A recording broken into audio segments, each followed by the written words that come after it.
Yo, what's up, guys? I woke up, I saw this meme, I liked it. That's a nice meme.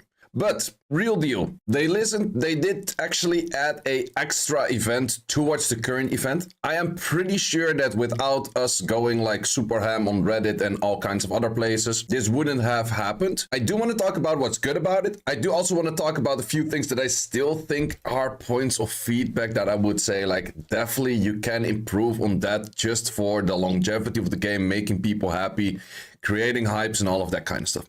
But first about the positives. So they added in a holiday special event to also give a holiday shop event. I'm pretty sure without us like complaining and everything and rioting and making memes and going all kinds of mental, we wouldn't have had this stuff. So currently it is actually nice that the moment that you already have 3,000 of the holiday items, you will get your extra the moment that the patch or event takes place, so you can already keep on farming. And this is also a good one to motivate people to keep on farming, because that was the main thing. It was pretty much no reason to keep on farming because there was no events going on. And with this, there's actually nice event going on, because this is actually a decent amount better than most of the events we normally had for the energy cashback. With those items, you can buy some stuff. So first of all, most interesting one, of course, is the Ancient Transcendent Scroll. That is definitely a nice one. That is the Transcendent Scroll that guarantees you a unit you don't have already. So definitely for people that already have a lot of units, nice to Pokédex. For people that don't have that many units, you can maybe pick up your one unit that you have been missing for a while. So that's definitely a nice one right there. 10th anniversary scrolls, 100 of those.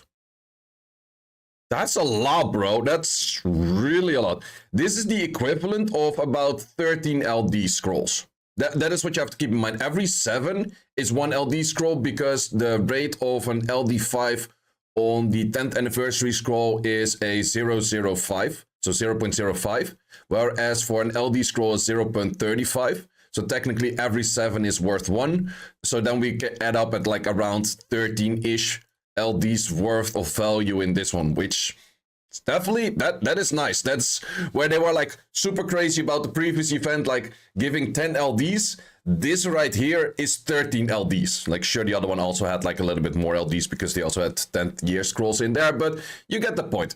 Well, there's also another one in here.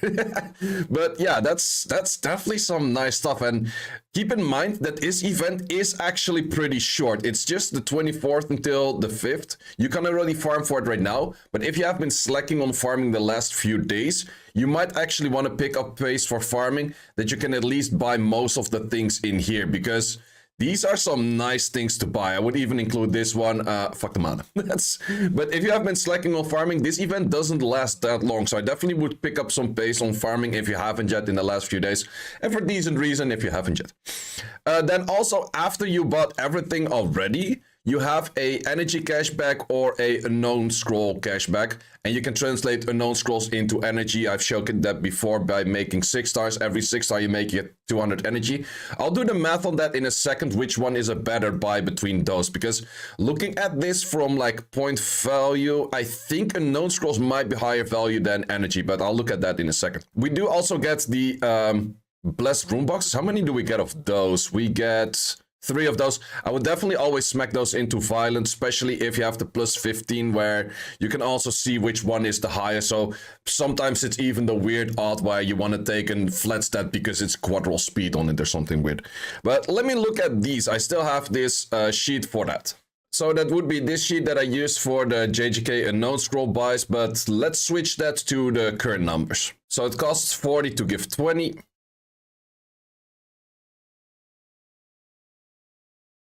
And the other one would be cost 30 to give 50.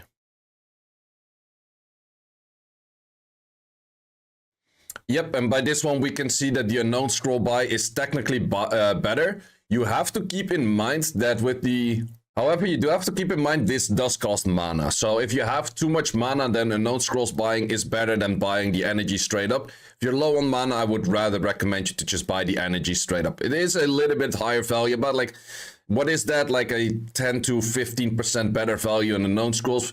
But otherwise, just go for the energy if you're low on mana. That is my recommendation for that. But first of all, I think there is a decent amount of things that you would have to buy because we're not getting those holiday items that fast. So the amount that you have to buy first with all of those, it will take you a decent amount of time before you get all of those in the first place. However, they do give a little bit more for daily stuff, but this 20 extra for logging in every day is not gonna add you up to 2k. So you definitely have to pick up some pace for a little bit of farming, I would say. But in the end, I would say that this is definitely a nice finisher for the 10th anniversary event. This gives a lot of stuff. It definitely gives a lot more hype. It definitely gives the reason that you would say like, hey, I want to farm. And that was the big thing that was missing with the previous event. Maybe we're a bit spoiled, but if there's no event that gives you a reason to farm, most people are just saying like it's not worth to farm, which is technically true. Sure, this is no LD5 thing, but I didn't expect an LD5 thing. I was expecting either something like this or an LD4 choice. Those were the two things that I was expecting. Would you say that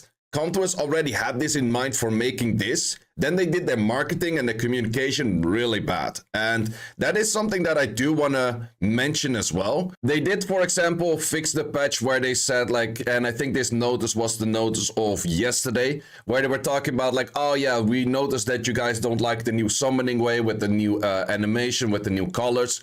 So we're reverting that back and then maybe making some change in the future or blah, blah, whatever. In here, they could have mentioned like, okay, but hey guys, we also see that you guys aren't really happy with the current event. We notified this and that. And guys, we're cooking on something nice. If you would have made that already, you would have had everyone already like, yo, hey, we at least we got a little bit of hype back. I'm not sure if they're scared of hype right now because hype makes disappointment. But in the end, if you deliver, you don't have to disappoint. It's as simple as that. So I would definitely recommend Com2us to try to keep up that hype, because right now there's still this one issue which I would see after the 5th of January. What then? Are we gonna hear that before the 5th of January, or are we gonna hear that the 10th of January? That is my big like question. Like, I don't have to know that right now, but I would like to know that before the 5th of January, because otherwise we're going kind of back in the same cycle of, well, let's say depression, people being like, yeah, why should I still continue playing? Rather than having that point right now, having that point in 3 weeks. So it's good to keep people on the ferry wheel 24/7. Don't make people leave. Keep people interested and that kind of stuff. And I definitely do think that that is something that Com2us, especially with a 10-year-old game, a lot of people are on the edge of quitting. I'm not gonna lie. That's just as simple as it is. A lot of people are not liking the game for X, Y, or Z reasons. If you want to keep people on the Ferris wheel, you have to keep them interested in the game, and gapping between like events or those kind of things is definitely the point where people would leave that Ferris wheel and never actually come back. So yeah, that is my recommendation to Com2us for that reason. Keep things interested. Please notify us before the 5th of January. What are you going to do next year? Because that is also something that someone did mention on Reddit, and I did also mention before. Give us a roadmap. And you're doing it for any of your other games. Legit, any of the other games, you have a roadmap. It's like, okay, at least this year we're addressing this, and this, or we're getting like collabs, or we're getting some stuff in. Would they not do a roadmap because they don't have big things going on? Because in the end, last year, they didn't do any big update. Could be. I did also speak a bit more with a whole bunch of people, and also people that have been talking more closely to Com2us Korea, because they're Korean and their influence is there. A thing that I did here is that what Com2us says a lot for hype is also, it's like, oh, we have a collab. A collab is hype, right? It's like, yeah, collab is really nice, but in the end, collab is also kind of cash grabby-ish. Because in the end, with collab, we do know it comes with new units. The new units are going to be crap at the start. We're all going to be getting a shit ton of packs, and then we figure out like all of those units are kind of crap, and then we go on with our day and we hope in the balance patch that the unit that we pulled is actually in the balance patch or not. But that's also Russian roulette. So sure, collabs are nice, collabs are cool, collabs are pretty hype, but it is not like a guaranteed hype where you would say like, okay, within a few days we know it's like, yeah, cool this collab, but JJK, all of the units were trash at the release. Witcher collab, all of the units were trash on release.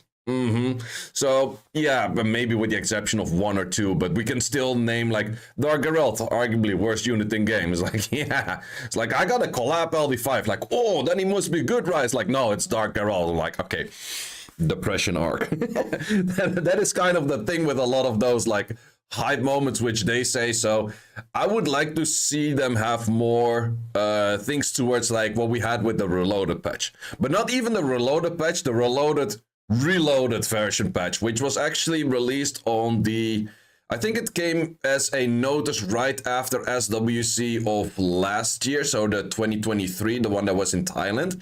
The moment we're on the bus from the venue back to the hotel, they dropped a whole patch of saying like, okay, this was wrong with Reloaded, this is how we're going to fix it. And everyone was like, yo, so much good stuff, so much better like drop rates on like everything, so many good quality of life things, so many good things.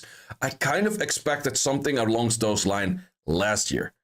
If we're doing a roadmap, please do have something in there. Well, I actually don't really expect a roadmap, but either how, Com2us, please have something hype in there like that, because those are the kind of things that we would like to see in the game.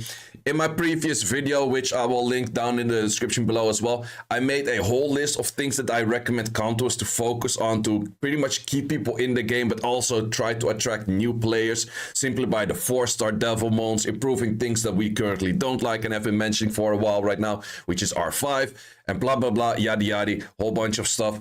Recommend to check that other video for that kind of stuff. So once again, I do think that this is a pretty solid event. These are definitely some nice things to summon right there. We do also get energy cashback, which is also good for events in the first place.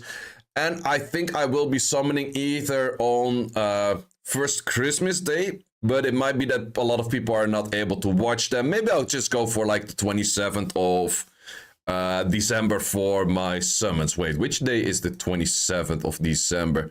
Is it Friday? Well, that seems pretty decent. Yeah, I think I'll go for the 27th of December for summoning my scrolls that I have, because I'm still sitting on like 2k mystical scrolls and I don't know how many other scrolls. It's gonna be a bunch. It's gonna be a bunch, especially with these also added in and stuff. Sure, we don't have the 10 yet fruit that we get on the 31st, but I also don't want to wait all the way until the last day, because the 10+1 only has a specific time frame and I don't really want to miss that. So guys, once again, thanks for watching this video. Hope you enjoyed it. Hope you also do enjoy this event a lot more than the previous event was stated at. Let me also know in the comments what you guys think about it. And guys, thanks a lot for watching and see you later. Thanks for watching. If you would like to see more guides, join the Discord and check out the content tab for the guide video archive, which contains all of the guides that you might need. Hope to see you there.